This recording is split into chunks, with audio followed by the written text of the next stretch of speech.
मी छगन चंद्रकांत भुजबळ गांभीर्यपूर्वक प्रतिज्ञा करतो की कायद्याद्वारे स्थापित झाले आहे अशा भारताच्या संविधानाबद्दल मी खरी श्रद्धा व निष्ठा बाळगेन. मी भारताची सार्वभौमता व एकात्मता उन्नत राखेन.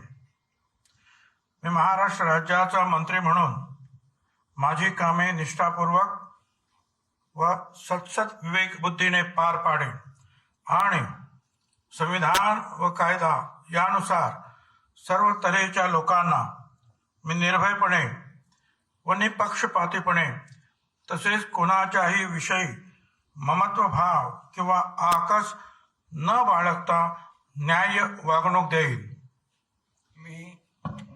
मी छगन चंद्रकांत भुजबळ गांभीर्यपूर्वक प्रतिज्ञा करतो की महाराष्ट्र राज्याचा मंत्री म्हणून माझ्या विचारार्थ आणली जाईल किंवा मला ज्ञात होईल अशी कोणतीही बाब असा मंत्री म्हणून माझी कामे यथायोग्य पार पाडण्यासाठी आवश्यक असेल ते खेरीज करून एरवी मी कोणत्याही व्यक्तीला किंवा व्यक्तींना प्रत्यक्षपणे वा अप्रत्यक्षपणे कळवणार नाही किंवा त्यांच्याकडे उघड करणार नाही.